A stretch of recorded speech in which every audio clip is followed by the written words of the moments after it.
Talib റളിയല്ലാഹു അൻഹും തുടങ്ങിയ ഇമാമിങ്ങൾ, അങ്ങനെ ലോകത്ത് സഹാബികളും താബികളും തബഉ താബികളുമൊക്കെയായി ആദ്യത്തെ 3 നൂറ്റാണ്ടിൽ ജീവിച്ച പ്രഗത്ഭരായ ഇമാമിങ്ങളുണ്ടല്ലോ, ആ ഇമാമിങ്ങളെ പിന്തുടർന്നുകൊണ്ടാണ് ലോകം ഇന്ന് വരെ ജീവിച്ചിട്ടുള്ളത്, ഇസ്ലാമിന്റെ നിയമങ്ങൾ ഗ്രഹിച്ചിട്ടുള്ളത്. ഞാനിവിടെ വന്നപ്പോൾ വന്നത്തെ ആദ്യത്തെ ദിവസം തന്നെ ഇവിടെ ഔഖാഫിന്റെ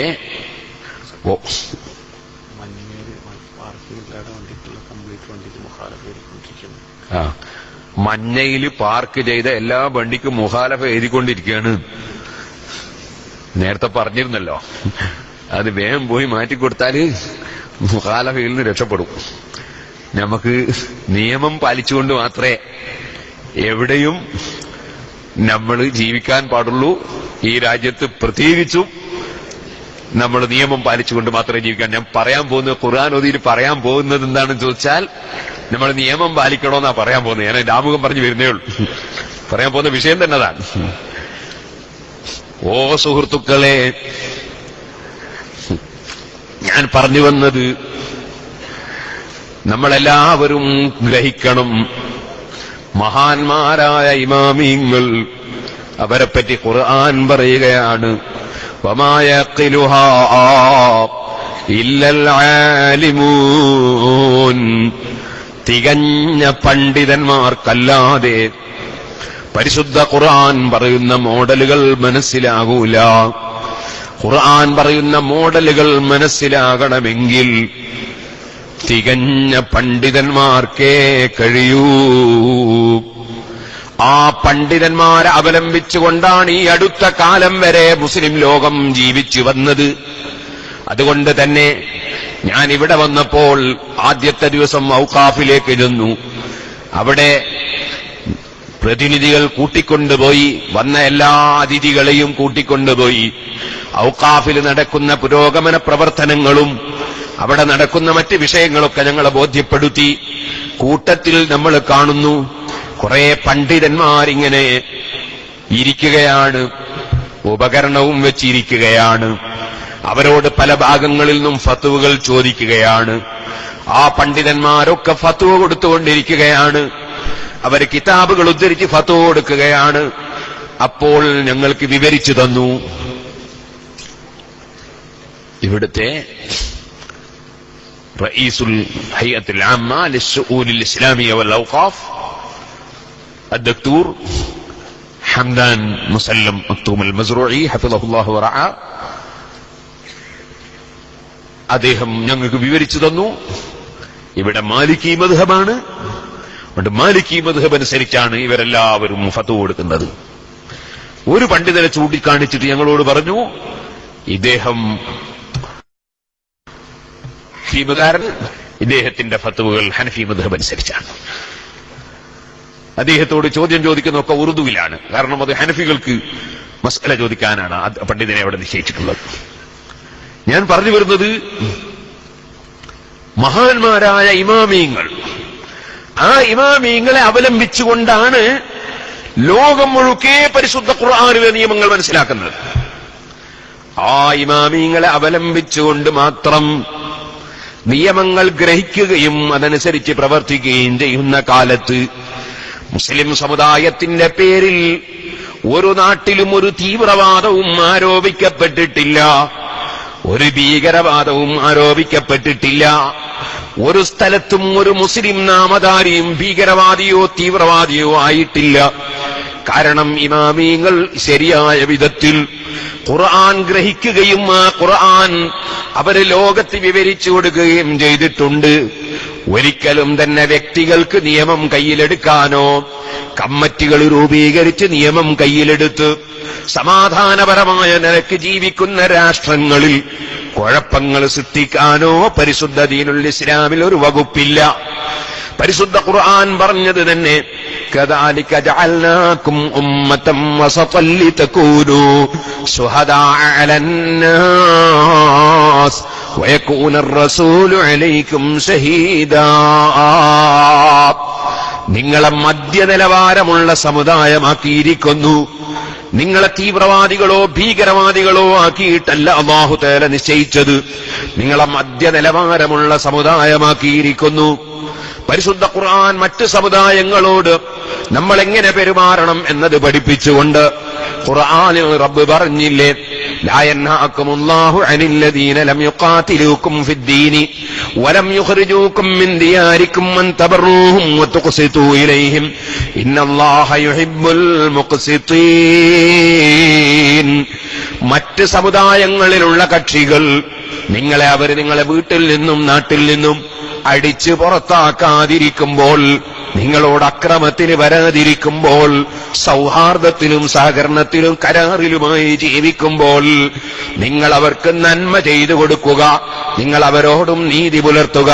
അത് പടച്ച റബ്ബ് വിരോധിക്കുന്നില്ലെന്ന് മാത്രമല്ല, അല്ലാഹു നീതി പുലർത്തുന്നവരെ ഇഷ്ടപ്പെടുകയാണ് ചെയ്യുന്നത്. ഇതിൽ ഉറച്ചു നിന്നവരാണ് ഈ സമുദായത്തിലെ ഒന്നാമത്തെ ഖർനിൽപ്പെട്ട ഏറ്റവും വലിയ ഇമാമീങ്ങളായ 4 ഖുലഫാഉർ റാഷിദീങ്ങളും അതിനുശേഷം വന്ന മുഴുവൻ ഇമാമീങ്ങളും. നിങ്ങൾ കണ്ടില്ലേ, മഹാനായ സയ്യിദുനാ ഉസ്മാൻ ഇബ്നു അഫ്ഫാൻ റളിയല്ലാഹു അൻഹു ബദർ യുദ്ധത്തിൽ പങ്കെടുത്തിട്ടില്ലെങ്കിലും പങ്കെടുത്ത സ്ഥാനത്ത് നബി സല്ലല്ലാഹു അലൈഹി വസല്ലം അതാ അവരോധിച്ച മഹാനാണ്. കാരണം നബി സല്ലല്ലാഹു അലൈഹി വസല്ലം ഒരു പ്രത്യേക ആവശ്യത്തിന് വേണ്ടി ഉസ്മാൻ റളിയല്ലാഹു അൻഹുവിന് അന്ന് പങ്കെടുക്കാതെ അതിനേക്കാൾ ആവശ്യമായ വിഷയത്തിന് പോകാൻ അനുമതി നൽകിയതായിരുന്നു. അതുകൊണ്ട് തന്നെ ഉസ്മാൻ റളിയല്ലാഹു അൻഹുവിനെയും ബദരീങ്ങളുടെ കൂട്ടത്തിൽ മെമ്പറായി ചേർത്തിട്ടുണ്ട്. ആ ഉസ്മാൻ ഇബ്നു അഫ്ഫാൻ റളിയല്ലാഹു അൻഹു നബി സല്ലല്ലാഹു അലൈഹി വസല്ലമ തങ്ങളുടെ 2 മക്കളെ വിവാഹം കഴിച്ച മഹാനാണ്. സയ്യിദുനാ ഉസ്മാൻ ഇബ്നു അഫ്ഫാൻ റളിയല്ലാഹു അൻഹു വെറുതെ സംശയങ്ങൾ, അതുപോലെ അഭിപ്രായ വ്യത്യാസങ്ങൾ ഉണ്ടാക്കാൻ വേണ്ടി ശ്രമിക്കുന്ന ദുരുദ്ദേശക്കാരായ പലരും ലോകത്ത് പല മേഖലകളിലും നമുക്ക് കാണാൻ കഴിയും. ഇപ്പോൾ ഞാനതിലേക്ക് കടന്ന് സംസാരിക്കുന്നത്, ഞാനൊരു ദിവസം കർണാടകയിൽ, ഷാഫി സഖാഫി കർണാടകയുടെ ആളാണ്, ഒരു സ്ഥാപനത്തെ സംബന്ധിച്ച് ഒരാള് എന്നോട് പറഞ്ഞു, ആ സ്ഥാപനം നടത്തുന്ന ആളുടെ പുതിയാപ്പിളയാണ് മാനേജർ, അതുകൊണ്ട് അത് ശരിയില്ല. കർണാടക സ്റ്റേറ്റിലുള്ള ഒരു സ്ഥാപനത്തെ സംബന്ധിച്ച്. അപ്പൊ ഞാൻ ചോദിച്ചു, അഷ്റഫുൽ ഖൽഖ് സല്ലല്ലാഹു അലൈഹി വസല്ലമയുടെ ശേഷം ഇസ്ലാമിക ഭരണം നടത്തിയ 4 ആളെ നിങ്ങൾക്ക് പരിചയമുണ്ടോ? ആരാ? ഒന്ന് സയ്യിദുനാ അബൂബക്കർ സിദ്ദീഖ്, മറ്റൊന്ന് സയ്യിദുനാ ഉമർ ഇബ്നുൽ ഖത്താബ് റളിയല്ലാഹു അൻഹുമാ. അവർ 2 ആളും ആരാ? 2 ആളും നബി സല്ലല്ലാഹു അലൈഹി വസല്ലം കേട്ടോ അമ്മോശന്മാരാ. അവർ 2 ആളെയും മക്കളെ നബി സല്ലല്ലാഹു അലൈഹി വസല്ലം വിവാഹം കഴിച്ചിട്ടുണ്ട്. ഇനി 2 ആളാരാന്നറിയോ? ഒന്ന് ഉസ്മാൻ ഇബ്നു അഫ്ഫാൻ, ഒന്ന് അലി ഇബ്നു അബി ത്വാലിബ് റളിയല്ലാഹു അൻഹുമാ. അവർ 2 ആളും ആരാ? 2 ആളും പുതിയാപ്പിളാരാ. അവർ 2 ആളും നബി സല്ലല്ലാഹു അലൈഹി വസല്ലം മക്കളെ വിവാഹം കഴിച്ചവരാണ്. അത് 2 മക്കൾ വിവാഹം കഴിച്ച ആളാണ് ഉസ്മാൻ ഇബ്നു അഫ്ഫാൻ റളിയല്ലാഹു അൻഹു. ഒരേ സമയത്തല്ല, ഒരേ സമയത്ത് ജേഷ്ഠത്തിനും അനുജത്തിനെയും കെട്ടാൻ പറ്റൂല എന്ന് എല്ലാവർക്കും അറിയാലോ.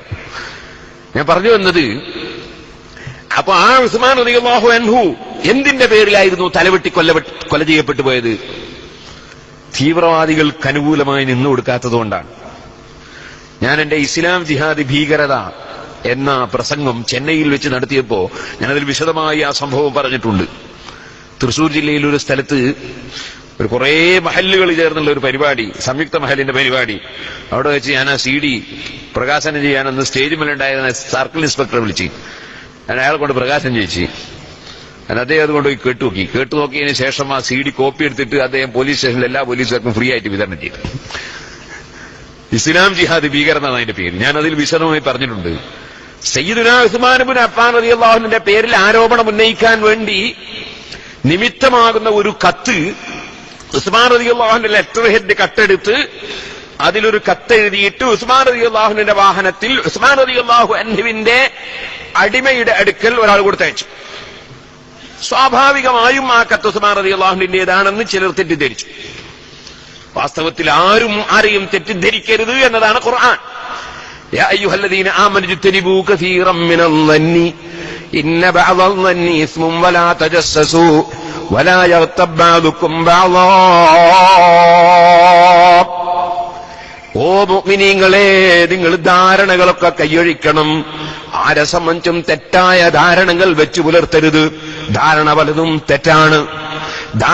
പലതും തെറ്റാണ്. നിങ്ങൾ ആരെ സംബന്ധിച്ചും എന്തെങ്കിലും ധാരണ വെച്ച് പുലർത്തരുത്. ഇജ്തനിബൂ കസീറൻ മിനൽ-ളന്നി ഇന്ന ബഅദൽ-ളന്നി ഇസ്മുൻ, ധാരണകൾ പലതും തെറ്റാണ്. വലാ തജസ്സസു, നിങ്ങൾ ചുഴന്നന്വേഷിക്കരുത്. നമ്മളോട് അതിനൊന്നും അല്ലാഹു തആല കൽപ്പിച്ചിട്ട് ആവശ്യമില്ലാത്ത വിഷയത്തിലൊന്നും ഇടപെടേണ്ടിയില്ലല്ലോ. ആവശ്യമുള്ള കാര്യം മാത്രം ചെയ്താൽ പോരെ. അവനവൻ എത്ര വിഷയങ്ങളുടെ ആവശ്യമുള്ളത് ആവശ്യമില്ലാത്തതിൽ എന്തിന് ഇടപെടണം? ആവശ്യമില്ലാത്ത വിഷയങ്ങളിലാണ് ജനങ്ങൾക്ക് പലപ്പോഴും താല്പര്യം. അത് പിശാച് നമ്മളെ വഴിതെറ്റിക്കുകയാണ്. എപ്പോഴും നമ്മളെ മനസ്സിൽ ഓർമ്മ വേണം, ആവശ്യമില്ലാത്ത വിഷയങ്ങളിൽ ഇടപെടാൻ പോരും. നമ്മൾ ആവശ്യമുള്ള വിഷയങ്ങളിൽ തന്നെ നമ്മുടെ ജീവിതം കൊണ്ടുപോകണം, നമ്മൾ നയിക്കണം. അത് ഖുർആൻ നമ്മളെ അടിക്കടി ഓർമ്മിപ്പിച്ചൊരു വിഷയമാണ്. ആരെയും തെറ്റിദ്ധരിക്കേണ്ടയില്ല. ഇപ്പോ ഞാനിവിടെ വന്നപ്പോ റൂമിൽ പോയി. അപ്പൊ അദ്ദേഹം കുറച്ച് കാരക്കയും തന്നു, കുറച്ച് സംസം വെള്ളവും തന്നു. സംസം വെള്ളവും കാരക്കയും തന്നു. എന്നിട്ട് ഇത് മദീനത്ത് കൊണ്ടുവന്ന കാരക്കയാണ്, മക്കത്ത് കൊണ്ടുവന്ന സംസം വെള്ളമാണ്. ഞാൻ വെറുതെ അയാളോട് ഇത് സംസം വെള്ളം മക്കത്ത് നിന്ന് തന്നെ കൊണ്ടുവന്നതാ, അതിനെന്താ തെളിവ് ചോദിക്കേണ്ട ആവശ്യമുണ്ടോ? അതിന്റെ ആവശ്യമില്ല. അത് തെറ്റിദ്ധരിക്കലാണ്. ഒരാളങ്ങനെ തെറ്റിദ്ധരിക്കാൻ പാടില്ല. ഇസ്ലാമിന്റെ നിയമം അങ്ങനെ. വലാ തജസ്സസു, നിങ്ങൾ ചുഴന്ന് അന്വേഷിക്കാൻ പാടില്ല, അങ്ങനെ നിയമം. വലാ തജസ്സസു, ഒരു മൂമിനായ മനുഷ്യനെ തെറ്റിദ്ധരിക്കാൻ പാടില്ല, ഇസ്ലാമിന്റെ നിയമമാണ്. തെറ്റിദ്ധരിക്കാൻ പാടില്ല. അപ്പൊ സയ്യിദുനാ ഉസ്മാൻ ഇബ്നു അഫ്ഫാൻ റളിയല്ലാഹു അൻഹു ഒരു സാധാരണ മൂമിനായ മനുഷ്യൻ എന്ന് പറഞ്ഞുകൂടാ, മറിച്ച് സർവ്വ മുഅ്മിനീങ്ങളുടെയും നേതാവാണ് സയ്യിദുനാ ഉസ്മാൻ ഇബ്നു അഫ്ഫാൻ. ആ ഉസ്മാൻ ഇബ്നു അഫ്ഫാൻ റളിയല്ലാഹു അൻഹുവിന്റെ ലെറ്റർ ഹെഡിലുള്ള കത്ത് അപകടം പിടിച്ച കത്താണ്. കത്തിൽ പറയുന്നത് സയ്യിദുനാ അബൂബക്കർ സിദ്ദീഖ് റളിയല്ലാഹു അൻഹുവിന്റെ മകൻ മുഹമ്മദ് ഇബ്നു അബീ ബക്കറിനെ കൊല്ലണം എന്നാണ്. ആ കത്ത് വഴിക്ക് വെച്ച് അതാ മറ്റിതരുടെ കൈവശത്തിൽപ്പെട്ടു. ആ കത്തുമായി ബന്ധപ്പെട്ട് വലിയ തെറ്റിദ്ധാരണ സംഭവിച്ചു. മഹാനായ ഉസ്മാൻ റളിയല്ലാഹു അൻഹുവിന്റെ വീട് വന്ന് കുറെ ആളുകൾ വളഞ്ഞു. മഹാനായ സയ്യിദുനാ അലി ഇബ്നു അബീ ത്വാലിബ് റളിയല്ലാഹു അൻഹു ആ പ്രശ്നം പരിഹരിക്കാൻ വേണ്ടി ഓടിയെത്തി. ഉസ്മാൻ റളിയല്ലാഹു അൻഹുവിനോട് ചോദിച്ചപ്പോ, വല്ലാഹി ഞാൻ അങ്ങനെ ഒരു കത്തെഴുതിയിട്ടില്ല,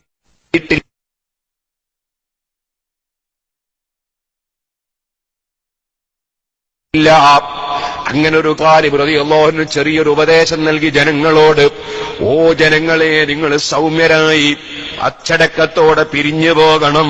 മഹാനായ ഉസ്മാൻ റളിയല്ലാഹു അൻഹു കള്ളസത്യം ചെയ്യൂല. മഹാനവറുകൾ സത്യം ചെയ്ത സ്ഥിതിക്ക് ഇനി നമ്മൾ അതിനെക്കുറിച്ച് ചർച്ച ചെയ്യേണ്ടതില്ല, പിരിഞ്ഞു പോകണം എന്ന് പറഞ്ഞപ്പോൾ അല്പം തീവ്രവാദികൾ അത് പറ്റൂല, ആരാണത് എഴുതിയതെന്ന് തെളിയണമെന്ന് പറഞ്ഞ് പ്രശ്നം സൃഷ്ടിച്ചു. അങ്ങനെ കയ്യക്ഷരം പരിശോധിക്കാൻ തയ്യാറായി. കയ്യക്ഷരം പരിശോധിച്ചു നോക്കുമ്പോൾ മർവാനിന്റെ കയ്യക്ഷരമാണ്. മർവാൻ എവിടെയെന്ന് ഈ പിന്നത്തെ ചോദ്യം. മർവാൻ ഉസ്മാൻ റളിയല്ലാഹു അൻഹുവിന്റെ വീട്ടിന്റെ ഉള്ളിലുണ്ടെന്നാരോ പറഞ്ഞു. എന്നാ മർവാനെ ഇപ്പൊ പിടിച്ചിറക്കണം, മർവാനെ ഞങ്ങൾ കൈകാര്യം ചെയ്യാൻ പോവുകയാണ് എന്ന് പറഞ്ഞപ്പോൾ ഉസ്മാൻ ഇബ്നു അഫ്ഫാൻ റളിയല്ലാഹു അൻഹു അതിന് അനുവദിച്ചില്ല.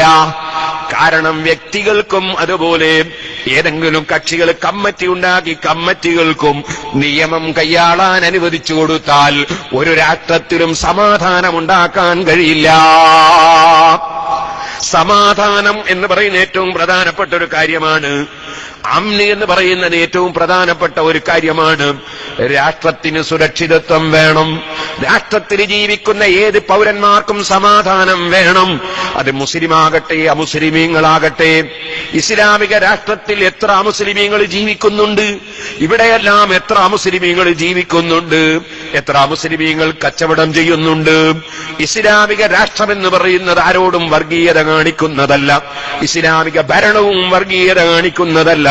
മഹാനായ നബി സല്ലല്ലാഹു അലൈഹി വസല്ലമ തങ്ങളും സഹാബത്തും ഭരണം നടത്തുന്ന രാഷ്ട്രങ്ങളിൽ എത്രയോ അമുസ്ലിമീങ്ങൾ ജീവിച്ചിട്ടുണ്ട്, സുരക്ഷിതരായി ജീവിച്ചിട്ടുണ്ട്. അങ്ങനെയല്ലേ ചരിത്രം. അന്ന് മാത്രമല്ല, ആ ഭരണാധികാരിയായ നബി സല്ലല്ലാഹു അലൈഹി വസല്ലമ തങ്ങളോട് ഏത് വിഷയവും വന്ന് ആവലാതി പറയാൻ അവർക്ക് അല്ലാഹുവിന്റെ റസൂൽ അനുമതി നൽകിയിട്ടുണ്ട്, സന്ദർഭം അനുവദിച്ചിട്ടുണ്ട്. നിങ്ങൾക്കറിയാമല്ലോ, മഹാനായ മൂസാ നബി അലൈഹി സ്വലാത്തു വസ്സലാമിനെ സംബന്ധിച്ച് ഒരു യഹൂദിയായ മനുഷ്യൻ വല്ലദീ ഫളല മൂസാ അലൽ ആലമീൻ, സർവ്വലോകരെക്കാളും ബഹുമാനമായി അല്ലാഹു തആല മൂസാ നബിയെ ബഹുമാനിച്ചിട്ടുണ്ട്. അവിടെ എല്ലാ മനുഷ്യരെക്കാളും മൂസാ നബിയെ ബഹുമാനിച്ച പടച്ചവനെ തന്നെയാണ് സത്യം. എന്നൊരു യഹൂദി സത്യം ചെയ്തപ്പോ ആ യഹൂദിയോട് മുഹമ്മദ് നബിയേക്കാൾ ബഹുമാനമുണ്ടോ എന്ന് നബി സല്ലല്ലാഹു അലൈഹി തങ്ങളുടെ ശിഷ്യന്മാരിൽ നിന്നൊരാൾ ചോദിച്ചു. അപ്പോൾ യഹൂദി പറഞ്ഞു, അതേ ഉണ്ടെന്ന് പറഞ്ഞു.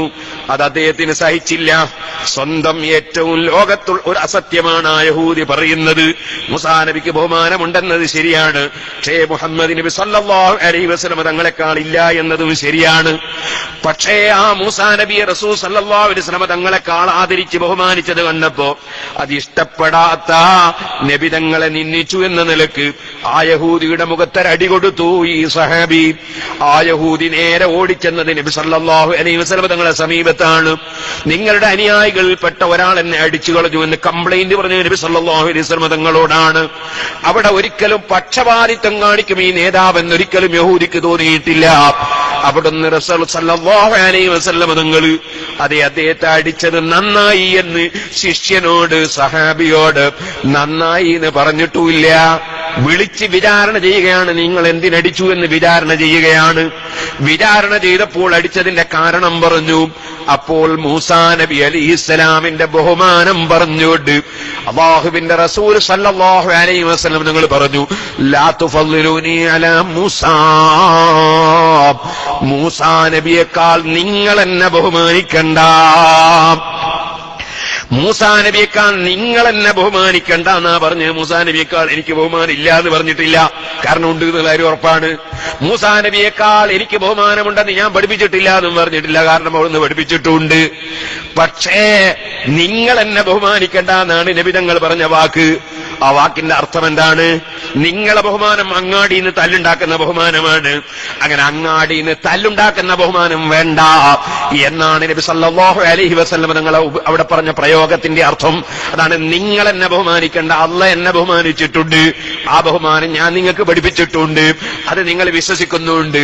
പക്ഷേ അത് മറ്റ് സമുദായങ്ങൾക്കിടയിൽ പോയി നിങ്ങൾ അതിന്റെ പേരിൽ ഒരു വിവാദം സൃഷ്ടിച്ച് ടൗണിൽ വെച്ച് തല്ലുണ്ടാക്കണ്ട എന്നല്ലേ നബി സല്ലല്ലാഹു അലൈഹി വസല്ലം തങ്ങൾ ആ സമയത്ത് ശിഷ്യനെ ഉപദേശിച്ചത്. അത് ഇമാം ബുഖാരി റിപ്പോർട്ടിന്റെ ഹദീസിലില്ലേ. ഇവിടെ നമ്മൾ മനസ്സിലാക്കേണ്ടത് എന്താണ്?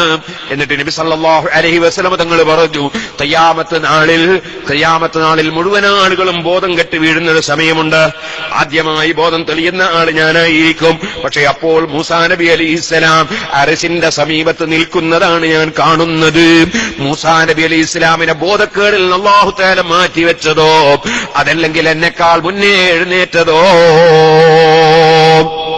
അത്രയും വലിയ ബഹുമാനമുണ്ട് മൂസാ നബി അലൈഹി ഇസ്ലാമിനെന്ന് ബഹുമാനം പറഞ്ഞുകൊണ്ട് ആ അമുസ്ലിം സഹോദരന്റെ മനസ്സിന്റെ വേദനയും കൂടി ഒഴിവാക്കാനാണ് നബി തങ്ങൾ ശ്രമിച്ചതെന്ന് ഇമാം ബുഖാരി റിപ്പോർട്ട് ഹദീസ് നമ്മളെ പഠിപ്പിക്കുന്നത് കാണാം. അപ്പൊ ഞാൻ പറഞ്ഞു വന്നത് എന്താണ്? ഏത് സമുദായത്തിൽപ്പെട്ടവർക്കും മുസ്ലിം രാഷ്ട്രത്തിൽ, ഇസ്ലാമിക രാഷ്ട്രത്തിൽ ജീവിക്കുമ്പോൾ സുരക്ഷിതത്വവും അതുപോലെ തന്നെ സംരക്ഷണവും അവർക്കും കൂടി ഞങ്ങളുടെ പരാതികൾ ഈ കോടതിയിൽ പറയാൻ പറ്റുമെന്ന ഒരു വിശ്വാസവും ആർജിച്ചുകൊണ്ടാണ് നബി സല്ലല്ലാഹു അലൈഹി വസല്ലം തങ്ങളുടെ ഭരണം നടന്നത്, ഖുലഫാഉർ റാഷിദീങ്ങളുടെ ഭരണം നടന്നത്, ലോകം മുഴുക്കെയുള്ള മുൻഗാമികളായ മഹാന്മാരുടെ ഭരണം നടന്നത്. അത് അനിവാര്യമാണ്, കാരണം അത് ഇസ്ലാമിന്റെ സൗന്ദര്യമാണ്.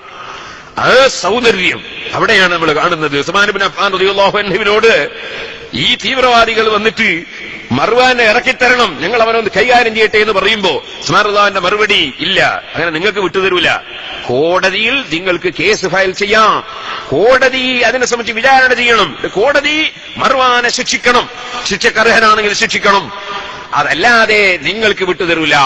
അങ്ങനെ വിട്ടുകൊടുത്തിരുന്നുവെങ്കിൽ അത് തീവ്രവാദികൾക്കൊരു തെളിവാകുമായിരുന്നു, വ്യക്തികൾ നിയമം കൈകാര്യം ചെയ്യാൻ ഒരു തെളിവാകുമായിരുന്നു. പക്ഷേ അതിന്റെ പേരിൽ അവർ ഉസ്മാൻ റളിയല്ലാഹു അൻഹുവിനെ പള്ളിയിൽ പോകാൻ അനുവദിച്ചില്ല, ജമാഅത്തിന് പോകാൻ അനുവദിച്ചില്ല, ജുമഅക്ക് പോകാൻ അനുവദിച്ചില്ല. അത് തീവ്രവാദികളുടെ ശൈലിയാണ്. അവരൊരു കാര്യം വിചാരിച്ചാൽ അത് നേടാൻ വേണ്ടി ഏത് തോന്നിവാസവും അവർ ചെയ്യും. പള്ളിയിൽ പോകുന്നവനെ പള്ളിയിൽ പോകുന്നത് മുടക്കും. അതുപോലെ തന്നെ എന്തും മുടക്കാനും ആരെയും എന്തും ചെയ്യാനും അവർ മടിക്കൂല. ഏത് മനുഷ്യനെയും വെട്ടിക്കൊല്ലാൻ അവർ മടിക്കൂല. അത് തീവ്രവാദികളുടെ സ്വഭാവമാണ്. ബഹുമാനപ്പെട്ട ഉസ്മാൻ ഇബ്നു അഫ്ഫാൻ റളിയല്ലാഹു അൻഹു പള്ളിയിൽ പോകാൻ അനുവദിച്ചില്ല. ഉസ്മാൻ റളിയല്ലാഹു അൻഹു അവരോട് പ്രസംഗിച്ചു നോക്കി, ഞാൻ ഒരുപാട് ദീനീ സേവനം ചെയ്ത ആളല്ലേ, ഒരുപാട് ദീനിന് വേണ്ടി ചെലവഴിച്ച ആളല്ലേ, പക്ഷെ അവരുടെ മനസ്സുരുകിയില്ല. ഉസ്മാൻ റളിയല്ലാഹു അൻഹു വീട്ടിൽ വെച്ച് തന്നെ രാത്രി സമയത്ത് ഖുർആൻ ഓതി നീണ്ട നിസ്കാരവും പകൽ സമയത്ത് നോമ്പും എടുത്തുകൊണ്ട് ജീവിക്കുകയാണ്. മഹാനായ ഹസൻ റളിയല്ലാഹു അൻഹുവും ഹുസൈൻ റളിയല്ലാഹു അൻഹും ഉസ്മാൻ റളിയല്ലാഹു അൻഹുവിന് വന്ന് വീട്ടിന് കാവൽ നിൽക്കുകയാണ്. ഏതെങ്കിലും എതിരാളികൾ, ഏതെങ്കിലും തീവ്രവാദികൾ വീട്ടിലേക്ക് കയറാതിരിക്കാൻ വേണ്ടി കാവൽ നിൽക്കുകയാണ്. പക്ഷെ അവരുടെ ശ്രദ്ധയിൽ പെടാതെ പാതിരാ സമയത്ത് വീട്ടിന്റെ മറുഭാഗത്ത് കൂടി 2-3 ആളുകൾ വീട്ടിന്റെ ഉള്ളിലേക്ക് എരച്ചു കയറി. ഉസ്മാൻ റളിയല്ലാഹു അൻഹുവിനെ വെട്ടാൻ വേണ്ടിയുള്ള ശ്രമത്തിലാണ്. സുബ്ഹിന്റെ സമയമാണ്. ഉസ്മാൻ റളിയല്ലാഹു അൻഹു ഖുർആൻ ഓതുകയാണ്. അപ്പോൾ ഉസ്മാൻ റളിയല്ലാഹു അൻഹുവിന്റെ ഭാര്യ ഈ തീവ്രവാദികളെ കണ്ട് കരയാൻ തുടങ്ങിയപ്പോ ഉസ്മാൻ റളിയല്ലാഹു അൻഹു പറഞ്ഞു, പെണ്ണെ കരയണ്ട, ഹബീബായ നബി സല്ലല്ലാഹു അലൈഹി വസല്ലമ തങ്ങളെ ഞാൻ ഇന്നലെ സ്വപ്നം കണ്ടിട്ടുണ്ട്. നബി തങ്ങൾ എന്നോട് പറഞ്ഞിട്ടുണ്ട്, ഉസ്മാനേ ഇന്നത്തെ നോമ്പ് തുറ എന്റെ കൂടെയാണെന്ന് നബി തങ്ങൾ നോമ്പ് തുറക്ക് ക്ഷണിച്ചിട്ടുണ്ട്. ഇന്നെനിക്ക് നബി സല്ലല്ലാഹു അലൈഹി വസല്ലമ തങ്ങളെ കൂടെ നോമ്പ് തുറക്കാനെത്തണം. നീ കരയേണ്ടതില്ല. ഉസ്മാൻ റളിയല്ലാഹു അൻഹുവിന്റെ താടി വന്ന് പിടിച്ചത് അബൂബക്കർ റളിയല്ലാഹു അൻഹുവിന്റെ മകൻ മുഹമ്മദ് ബിൻ അബീ ബക്കർ റളിയല്ലാഹു അൻഹു ആണ്. പക്ഷെ അദ്ദേഹം തീവ്രവാദിയല്ല. തീവ്രവാദികളായ ആളുകളുടെ തെറ്റിദ്ധരിപ്പിക്കുന്ന, അവരുടെ തെറ്റിദ്ധരിപ്പിക്കലിൽ കുടുങ്ങിപ്പോയ ആളാണ്. അദ്ദേഹം സംശുദ്ധമായ മനസ്സുള്ള ആളാണ്. പക്ഷേ തെറ്റിദ്ധരിച്ചുപോയി. ആ മുഹമ്മദ് ബിൻ അബീ ബക്കർ റളിയല്ലാഹു അൻഹു വന്ന് ഉസ്മാൻ റളിയല്ലാഹു അൻഹു താടി പിടിച്ചപ്പോൾ ഉസ്മാൻ റളിയല്ലാഹു അൻഹു പറഞ്ഞു, ഓ മുഹമ്മദേ, നിന്റെ ബാപ്പ അബൂബക്കർ എങ്ങാനും ഈ രംഗം കാണുന്നുണ്ടെങ്കിൽ ബാപ്പ അത് ഇഷ്ടപ്പെടൂല കേട്ടോ. പറഞ്ഞു തീരുമ്പോഴേക്ക് ആ മഹാനായ സിദ്ദീഖ് റളിയല്ലാഹു അൻഹുവിന്റെ പേര് പറഞ്ഞതിന്റെയും സംഭവം പറഞ്ഞതിന്റെയും മദ്ഹ് പറഞ്ഞതിന്റെയും ബറക്കത്ത് അവിടെ പ്രകടമായി. കാരണം ബദരീങ്ങളിൽ 2ാമത്തെ വ്യക്തിയാണ് സയ്യിദുനാ അബൂബക്കർ സിദ്ദീഖ്. 1ാമത്തെ വ്യക്തി നബി സല്ലല്ലാഹു അലൈഹി വസല്ലം തങ്ങളാണ്. സിദ്ദീഖ് റളിയല്ലാഹു അൻഹുവിന്റെ മഹത്വം പറഞ്ഞപ്പോൾ അതാ മനസ്സിന്റെ ഉള്ളിൽ തെറ്റിദ്ധാരണയുള്ള മുഹമ്മദ് ബിൻ അബീ ബക്കർ റളിയല്ലാഹു അൻഹു മനസ്സിൽ നിന്ന് ആ ധാരണ പൂർണ്ണമായങ്ങ് നീങ്ങിപ്പോയി. അത് ബാപ്പയുടെ ബറക്കത്താണ് കേട്ടോ. ബാപ്പയുടെ ചരിത്രവും ബാപ്പയുടെ മഹത്വവും പറഞ്ഞപ്പോൾ മനസ്സിൽ നിന്ന് ആ തെറ്റിദ്ധാരണ നീങ്ങിപ്പോയി. സുബ്ഹാനല്ലാഹ്. മുഹമ്മദ് ബിൻ അബീ ബക്കർ റളിയല്ലാഹു അൻഹു ക്ഷമ ചോദിക്കുന്നു, മാപ്പ് ചോദിക്കുന്നു ഉസ്മാൻ റളിയല്ലാഹു അൻഹുവിനോട്. പക്ഷേ കൂടെ വന്ന 2 തീവ്രവാദികൾ അവർക്കതൊന്നും ഫലവത്തായില്ല. അവർ വാളൂരിയിട്ട് ഉസ്മാൻ റളിയല്ലാഹു അൻഹു വെട്ടിക്കൊന്നു കളഞ്ഞു. ആകയാൽ ഉസ്മാൻ റളിയല്ലാഹു അൻഹുവിനെ വെട്ടിക്കൊല ചെയ്യപ്പെട്ടു പോയത് എന്തിന്റെ പേരിലാണ്? തീവ്രവാദികൾക്കിടം നൽകാത്തതിന്റെ പേരിലാണ്. തീവ്രവാദത്തെ അനുകൂലിക്കാത്തതിന്റെ പേരിലാണ്. വ്യക്തികൾക്കും കമ്മിറ്റികൾക്കും നിയമം കൈയാളാനുള്ള അവസരം കൊടുക്കാത്തതിന്റെ പേരിലാണ്. എന്നാൽ സുഹൃത്തുക്കളെ, ഇത് തന്നെയാണ് മുഴുവൻ ഖുലഫാഉർ റാഷിദീങ്ങളെയും ചരിത്രം. ബഹുമാനപ്പെട്ട സയ്യിദുനാ അലി ഇബ്നു അബീ ത്വാലിബ് ഓരോ ദിവസവും പ്രസംഗിക്കാൻ പ്രത്യേക വിഷയം തരാറുണ്ട്. ഇന്ന് പ്രസംഗിക്കേണ്ട വിഷയം പള്ളിയുമായിട്ട് ബന്ധപ്പെട്ടാണ്. അതുകൊണ്ടാണ് ഞാൻ ആയത്ത് ഓതിയത്. ഇൻഷാ അല്ലാഹ് അതിനെപ്പറ്റി ഞാൻ പറയും. പക്ഷെ ഇവിടുത്തെ സാധാരണ പ്രസംഗങ്ങൾക്ക് അറിയാം 5 മിനിറ്റാണ് പ്രസംഗിക്കല്. നമ്മളെ പ്രസംഗം കൂടുതൽ നീളുന്നതുകൊണ്ട് 5 മിനിറ്റ് ഇൻഷാ അല്ലാഹ് പള്ളിനെ പറ്റി ഞാൻ പറയും. ഞാൻ പറഞ്ഞു വന്നത്, നിങ്ങൾ ഓർക്കണം, അലി ഇബ്നു അബീ ത്വാലിബ് റളിയല്ലാഹു അൻഹു ഒരു യുദ്ധം കഴിഞ്ഞ് തിരിച്ചു പോകുമ്പോ അലി റളിയല്ലാഹുവിന്റെ പടയങ്കി നഷ്ടപ്പെട്ടുപോയി. അങ്ങനെ പടത്തൊപ്പി നഷ്ടപ്പെട്ടുപോയി. അലി റളിയല്ലാഹു അൻഹു കുറെ തെരഞ്ഞു നോക്കി, എവിടെയും കണ്ടില്ല. പിറ്റേന്ന് ഇങ്ങനെ പോകുമ്പോ ഒരു മജൂസിന്റെ കയ്യിൽ അല്ലെങ്കിൽ ഒരു യഹൂദിന്റെ കയ്യിൽ അത് കണ്ടു. അലി റളിയല്ലാഹു അൻഹു ഇത് എന്റേതാണെങ്കിൽ തരണോന്ന്. അപ്പൊ ഇയാള് പറഞ്ഞു, ഇത് എന്റേതാണ്, എന്റെ കൈവശത്തിലാണ്. എന്റേതാണ് തന്നെ അവകാശവാദമാണ്, എന്റെ കൈവശത്തിലാണ് തന്നെ തെളിവാണ്. കൈവശാവകാശം എന്ന് പറയുന്ന ഒരു തെളിവാണ്. കൈവശാവകാശം എന്ന് പറയുന്ന ഒരു തെളിവാണ്. എന്റെ പെണ്ണിന്റേതാന്നുള്ളത് തെളിവ് എന്റെ കീശയിലുണ്ട് എന്നുള്ളത് തന്നെയാണ്.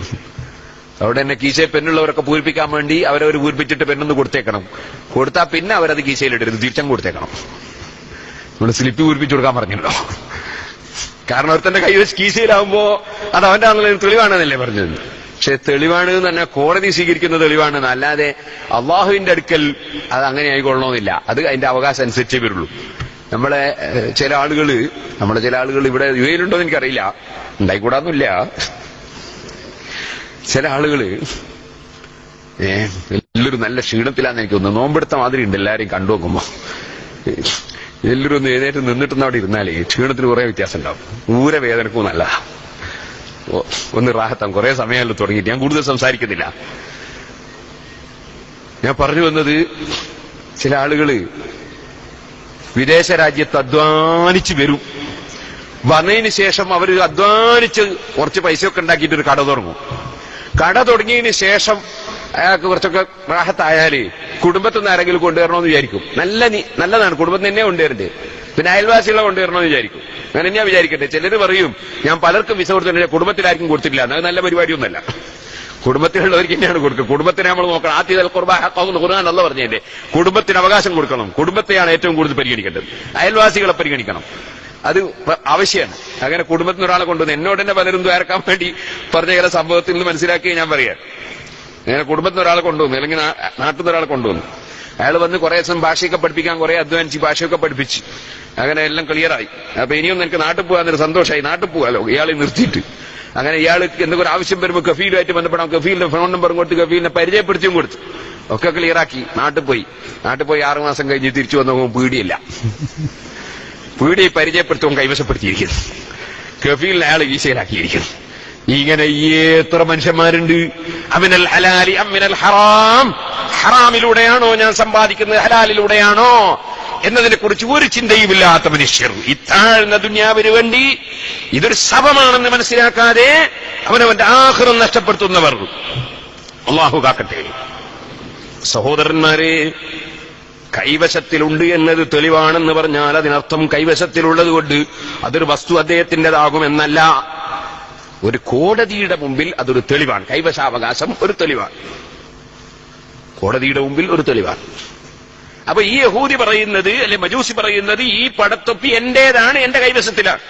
അല്ലാഹു പറഞ്ഞു, നിന്റെ കൈവശത്തിലാണുള്ളത് ശരിയാണ്, പക്ഷെ നിന്റേതാണെന്ന് എന്റെ കളവാണ്.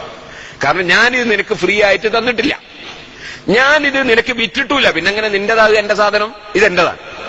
അപ്പൊ അദ്ദേഹം പറഞ്ഞ എന്താ, ബൈനീവ ബൈനക ഖാദിൽ മുസ്ലിമീൻ. അമീറുൽ മുഅ്മിനീൻ അലിയെ നമ്മുടെ കാര്യം കോടതിയിൽ പോവാ. മുസ്ലിമീങ്ങളെ ജഡ്ജിയില്ലേ, സുറൈഹുൽ ഖാദി റളിയല്ലാഹു അൻഹു ആണ് ജഡ്ജി. ഖുലഫാഉർ റാഷിദീങ്ങളെ ജഡ്ജിയായി ഒരുപാട് കാലം പ്രവർത്തിച്ച മഹാനാണ്. ആ ജഡ്ജിന്റെ അടുത്ത് കോടതിയിൽ പോവാൻ ഞാൻ പോവാ, കോടതിയിൽ പോവാ. അലി റളിയല്ലാഹു അൻഹു ഒന്നും പറഞ്ഞില്ല. ഞാൻ അവിടുത്തെ ഭരണാധികാരിയാണെന്ന് പറഞ്ഞില്ല. മഹാനായ അലി റളിയല്ലാഹു അൻഹു അവിടെ ബലം കൊണ്ട് തിരിച്ചു പിടിക്കാൻ നോക്കിയില്ല. നേരത്തെ ശൈഖുന ഉസ്താദ് അബ്ദുൽ ഹുസൈൻ അലി റളിയല്ലാഹു അൻഹുവിന്റെ ശക്തിയും അലി റളിയല്ലാഹുവിന്റെ ധൈര്യവും ഒക്കെ പറഞ്ഞില്ലേ. അതൊക്കെ ഇസ്ലാമിന്റെ നിലനിൽപ്പിന് വേണ്ടി, ഇസ്ലാമിന്റെ വിരോധികളോട്, അവര് മുസ്ലിമീങ്ങളെയും ഇസ്ലാമിനെയും ഇസ്ലാമിക രാഷ്ട്രത്തെയും തകർക്കാൻ വേണ്ടി വന്നപ്പോൾ നടത്തിയ യുദ്ധത്തിലാണ് ആ ബലം കാണിച്ചത്. അത് ഖൈബറിന്റെ വാതിൽ പിടിച്ച് പറിച്ചിട്ടുണ്ട് അലി ഇബ്നു അബീ താലിബ് റളിയല്ലാഹു അൻഹു. പക്ഷേ ഈ യഹൂദി അലി റളിയല്ലാഹു അൻഹുവിന്റെ ഒരു ചൊട്ടിനില്ല. പക്ഷെ അദ്ദേഹത്തോട് കോടതിയിൽ പോവാന്ന് പറഞ്ഞപ്പോ നിയമത്തിന്റെ മുന്നിൽ പോവാന്നാ പറയുന്നത്. റെഡി പോവാന്ന് കോടതിയിൽ പോയി. സുറൈഹുൽ ഖാദി റളിയല്ലാഹുവിന്റെ കോടതിയിൽ പോയി. അലി റളിയല്ലാഹു പറഞ്ഞു, എന്റെ പടത്തൊപ്പി ഇയാളെ കൈവശത്തിൽ വെച്ചിട്ട് ഞാൻ ചോദിച്ചിട്ട് തരുന്നില്ല, എന്റേതാണ് സാധനം, ഞാൻ ചോദിച്ചിട്ട് തരുന്നില്ല. കോടതിയോട് അവലാതി പറഞ്ഞു. സുറൈഹുൽ ഖാദി റളിയല്ലാഹു പൂർണ്ണമായി കേട്ടു. ഏതൊരാളും ഒരു അവലാതി വരുമ്പോൾ പൂർണ്ണമായി കേട്ടു കൊടുക്കണം.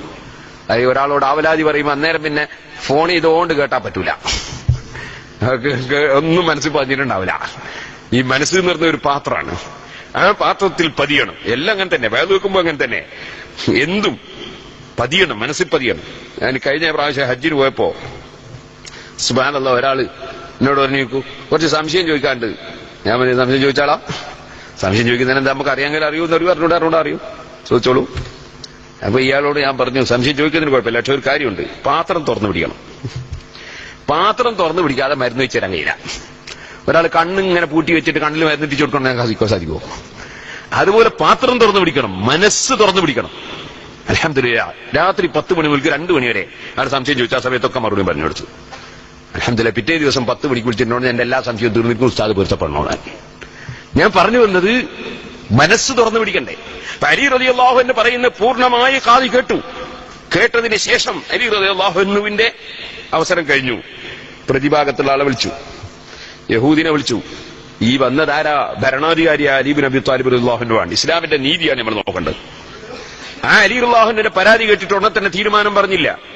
പലപ്പോഴും പല ആളുകൾക്കും സംഭവിക്കുന്നൊരു ന്യൂനത, ഒരാളൊരു വിഷയം പറഞ്ഞാൽ അതിന്റെ അപ്പുറത്തുള്ള ആൾ കേൾക്കാതെ തീരുമാനം പറയും. അങ്ങനെ ഒരിക്കലും സംഭവിക്കാൻ പാടില്ല. മറിച്ച് ഒരു ഭാഗത്ത് നിന്ന് കേട്ടാൽ അപ്പുറത്തുള്ളതും കൂടി കേൾക്കണം. ഒരു വ്യക്തിയെക്കുറിച്ചൊരു പരാതി കേട്ടാൽ അപ്പുറത്തുള്ളതും കൂടി കേൾക്കണം എന്ന് പറഞ്ഞതിനർത്ഥം ഇസ്ലാമിന്റെ വിരോധികളുടെ പ്രസംഗം കേൾക്കണമെന്നല്ല. യുക്തിവാദിയുടെ പ്രസംഗമോ ഖാദിയാനിയുടെ പ്രസംഗമോ അതുപോലെ മുസ്ലിമീങ്ങൾക്കിടയിൽ ഭിന്നിപ്പുണ്ടാക്കുന്നവരുടെ പ്രസംഗമോ തീവ്രവാദമോ ഭീകരവാദമോ പ്രകടിപ്പിക്കുന്നവരുടെ പ്രസംഗമോ അല്ലെങ്കിൽ മഹാനായ മുഹമ്മദുർ റസൂലുള്ളാഹി സല്ലല്ലാഹു അലൈഹി വസല്ലം നമ്മളെപ്പോലത്തെ മനുഷ്യനാണെന്ന് പറയുന്നവന്റെ പ്രസംഗമോ അല്ലെങ്കിൽ പടച്ച റബ്ബിനെ തന്നെ നിന്ദിക്കുന്നവരുടെ പ്രസംഗമോ മുഹമ്മദ് നബി സല്ലല്ലാഹു അലൈഹി വസല്ലം തങ്ങൾ ഒരുപാട് തെറ്റുകൾ ചെയ്തു എന്ന് പറയുന്നവരുടെ പ്രസംഗങ്ങളോ പുസ്തകങ്ങളോ ഒരിക്കലും ഒരു മുസ്ലിമിന് വായിക്കാൻ പാടില്ല, കേൾക്കാൻ പാടില്ല. കടുത്ത ഹറാമാണ്. അതിനെ എതിർക്കാൻ വേണ്ടി, ദീന് നിലനിർത്താൻ വേണ്ടി പണ്ഡിതന്മാർ എത്ര വലിയ രോഗമുള്ളവരുടെ സമീപത്തും അവരുടെ രോഗം ടെസ്റ്റ് ചെയ്ത് ചികിത്സ കൊടുക്കാൻ വേണ്ടി അവരെ സമീപിക്കുന്നത് പോലെ പണ്ഡിതന്മാർ ഡോക്ടർമാരെ സമീപിക്കുന്നത് പോലെ പണ്ഡിതന്മാർക്ക് വേണമെങ്കിൽ തെറ്റായ ആശയങ്ങളുള്ളവരുടെ ആശയം എന്താണെന്ന് മനസ്സിലാക്കിയിട്ട് അതിനെ പ്രതികരിക്കാൻ വേണ്ടി മറുപടി പറഞ്ഞ് ദീൻ ഇവിടെ നിലനിർത്താൻ വേണ്ടി പണ്ഡിതന്മാർക്ക് വേണമെങ്കിൽ കേൾക്കാം. അല്ലാതെ ഒരിക്കലും ദീനിന്റെ വിരോധികളുടെ, യുക്തിവാദികളുടെ, നിരീശ്വരവാദികളുടെ മുഹമ്മദ് നബി സല്ലല്ലാഹു അലൈഹി വസല്ലമ തങ്ങൾ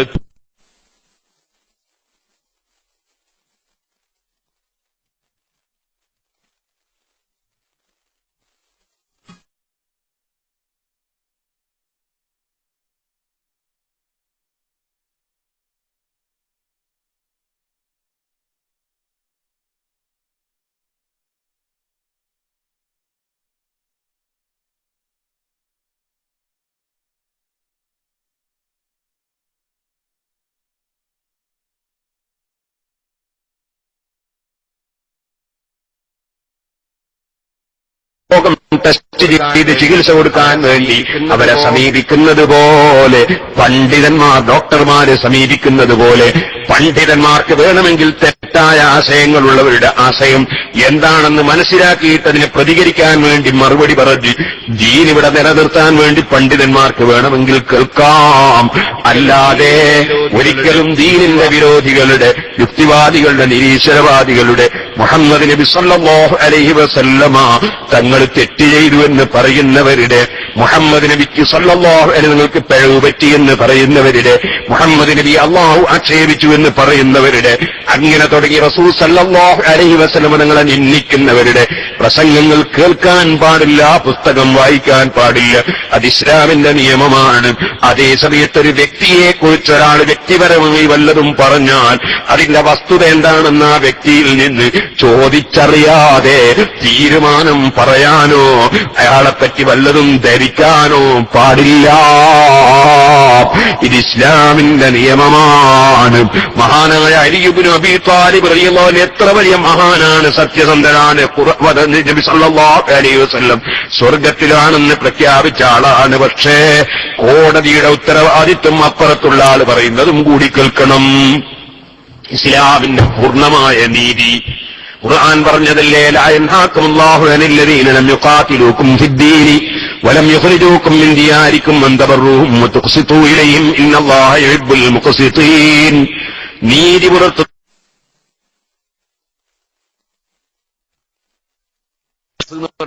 അങ്ങനെ അവിടെ ഇവർ രണ്ടാളും കളവ് പറഞ്ഞതാണോ എന്ന ചിന്തയില്ല. കാരണം രണ്ട് സാക്ഷികൾ ഉണ്ടായാൽ വിധിക്കാതെ ഇസ്ലാമിന്റെ നിയമമാണ്. ഇതേപോലെ നിങ്ങൾക്ക് എല്ലാവർക്കും അറിയാം, മൂന്നാള് നേര് പറഞ്ഞാൽ 240 അടി കിട്ടും. ഞാൻ പറഞ്ഞ മനസ്സിലാകുന്നറിയില്ല. മൂന്നാള് നേര് പറഞ്ഞാൽ 240 അടി കിട്ടും എന്ന് പറഞ്ഞതിന്റെ അർത്ഥം, ഒരാൾ വ്യഭിചരിക്കുന്നത് കണ്ടു, നേരിട്ട് കണ്ടു വ്യഭിചരിക്കുന്നത്. എങ്ങനെ കണ്ടു? ശരിക്ക് ബക്കറ്റും കയറും കിണറ്റിലിറങ്ങുന്ന മാതിരി കണ്ടു. അങ്ങനെ ഒരിക്കലും കാണാൻ കഴിയൂല സാധാരണ എനിക്ക്. അങ്ങനെ കണ്ടു മൂന്നാള്.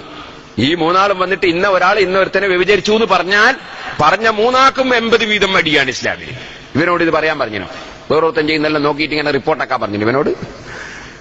ഈ 80 അടിയാ ഓരോരുത്തരും. അവൻ അടി ഒഴിവാണെങ്കിൽ ഒരുത്തരും കൂടി 4 ആൾ പറഞ്ഞു കിട്ടിയാൽ അടി ഒഴിവാവും, ഇല്ലെങ്കിൽ അടി ഉണ്ടാവും. ഓരോരുത്തരെയും അടിക്കൂ. ഇസ്ലാമിന്റെ നിയമം അങ്ങനെ, അത് നിയമമാണ്. നിയമത്തിന്റെ റൂട്ടിൽ അങ്ങനെ പോകും. അപ്പൊ അവർ മൂന്നാളും പറഞ്ഞ സത്യമല്ലേ എന്നുകൊണ്ട് കാര്യമില്ല. അവരോട് സത്യമെല്ലാം പറയണമെന്ന് എല്ലാ സത്യവും പറയാൻ പറഞ്ഞോ? എല്ലാ സത്യവും പറയാൻ പറ്റൂല. ഉള്ളതെല്ലാം കാണിക്കാൻ പറ്റുമോ? ഉള്ളതെല്ലാം കാണിക്കാൻ പറ്റൂല. ഉള്ളതെല്ലാം പറയാനും പറ്റൂല. പറയേണ്ടത് പറയണം, പറയേണ്ട സ്ഥലത്ത് പറയണം, പറയേണ്ടവർ പറയണം. അങ്ങനെയാണ്. ഇതിനൊക്കെ നിയമമുണ്ട്, എല്ലാറ്റിനും നിയമമുണ്ട്. നബി സല്ലല്ലാഹു അലൈഹി വസല്ലമയുടെ സമീപത്ത് വന്നൊരു സമൂഹത്തിൽ നിന്ന് വയസ്സ് കുറഞ്ഞ ആൾ സംസാരിച്ചപ്പോൾ കബീറിൽ കുബർന്നത്, വലിയ ആൾ ആദ്യം പറയട്ടെ. ഓരോന്നിനും ഓരോ കണക്കുണ്ട്. ആ കണക്കനുസരിച്ച് മാത്രമേ എന്തു ചെയ്യാൻ പറ്റുള്ളൂ. വലിയവരെ വെച്ച് ചെറിയവർ പറയാൻ പാടില്ല. എല്ലാറ്റിനും നിയമമുണ്ട്. അപ്പൊ ബഹുമാനപ്പെട്ട അലി ഇബ്നു അബീ ത്വാലിബ് റളിയല്ലാഹു അൻഹു പറഞ്ഞത് കളവാണെന്ന് ധരിപ്പിക്കുന്ന വിധം ഇയാൾ പറയാണ്, ഈ പഴയ പടത്തൊപ്പി എന്റേതാണ്, എന്റെ കൈവശത്തിലാണ്. അത് വാദാണ്. അതിന് തെളിവായിട്ട് പറഞ്ഞ് എന്റെ കൈവശത്തിലാണ്. മഹാനായ അലി ഇബ്നു അബീ ത്വാലിബ് റളിയല്ലാഹു അൻഹുവിനോട് സുറൈഹുൽ ഖാദി റളിയല്ലാഹു അൻഹു പറഞ്ഞു, അമീറുൽ മുഅ്മിനീൻ, ഇനി നിങ്ങൾ അവകാശവാദം തെളിയിക്കണം. നിങ്ങൾ അവകാശവാദം ഉന്നയിച്ചു, അയാളെ കൈവശത്തുള്ള സാധനം നിങ്ങളതാന്ന് പറഞ്ഞു, അവകാശവാദം. ഇനി നിങ്ങൾ തെളിവ് കൊണ്ടുവരണം. എന്താ തെളിവ് വേണ്ടത്? 2 സാക്ഷി. 2 സാക്ഷിനെ തരാം. ആരാ? ഒന്ന് എന്റെ മകൻ ഹസൻ, മറ്റൊന്ന് എന്റെ അടിമ ഖംബർ. 2 സാക്ഷി. ഉടനെ തന്നെ സുറൈഹുൽ ഖാദി റളിയല്ലാഹു അൻഹു പറഞ്ഞു, അമീറുൽ മുഅ്മിനീൻ, നിങ്ങളുടെ മകൻ ഹസൻ റളിയല്ലാഹു അൻഹു ഈ കേസിൽ സാക്ഷിക്ക് പറ്റൂല.